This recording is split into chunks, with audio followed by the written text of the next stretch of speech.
moi, le Dental Forum est important parce que c'est vraiment la symbiose, l'osmose entre deux professions, celle de prothésiste dentaire, celle de chirurgien dentiste, au service du patient pour apporter le meilleur.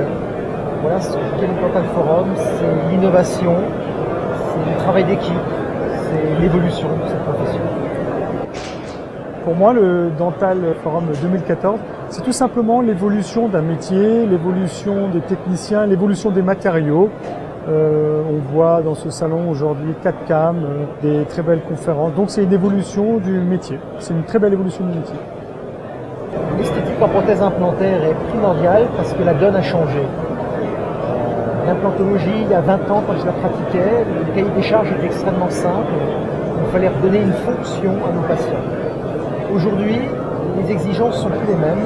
Les gens veulent en plus être beaux, veulent retrouver également une compatibilité avec leur vie sociale et leur vie professionnelle.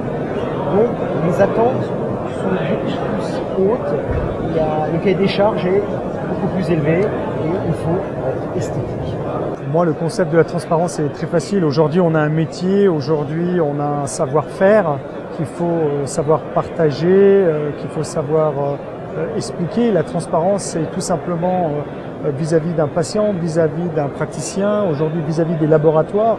En plus, c'est un thème d'actualité, la transparence. Donc pour moi, la transparence, c'est tout simplement dire comment faire, dire qu'est-ce qu'on utilise, comment on fait.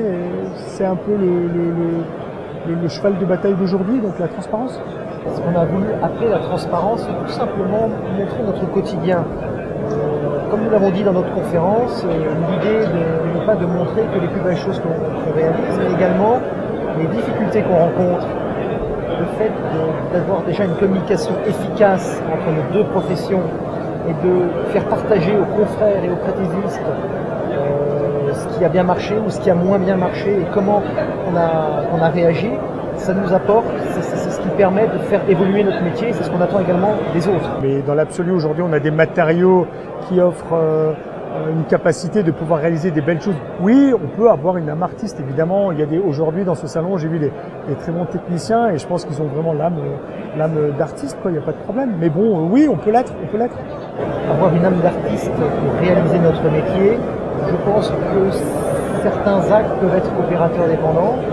Mais quoi qu'il en soit, il est important surtout de pouvoir transmettre une forme de reproductivité du travail pour que ce soit réalisable par un plus grand nombre. Pour ça, on a l'évolution technologique, on a les formations, on a beaucoup de choses d'apprentissage. Donc une âme d'artiste, oui, peut-être pour la photo, pour faire une présentation, mais le métier, c'est en toute chose de la rigueur et beaucoup d'écoute de ce que veulent nos patients. On va dire qu'aujourd'hui, au niveau technique, nous sommes à la fin, éventuellement, oui, des petits laboratoires ou des laboratoires où ils ne veulent plus entendre parler de communication, où il n'y a plus d'évolution matérielle. Oui, on est à la fin. Oui, effectivement. Maintenant, on est dans un début, bah oui, vous voyez dans ce salon l'ère CFAO, communication, nouveaux matériaux. C'est un nouveau début et je pense que ça préserve des bonnes années et au niveau esthétique, je pense, oui. Et de communication entre praticiens et laboratoires. L'évolution se fait maintenant vers la réponse aux attentes des patients qui sont devenus de vrais consommateurs. Nous sommes obligés de répondre à de l'esthétique. Nous sommes obligés de nous intégrer dans des contextes économiques qui sont plus qu'ils étaient auparavant. En ce sens, oui, le métier est en pleine mutation. Il nous réserve peut-être beaucoup de surprises encore.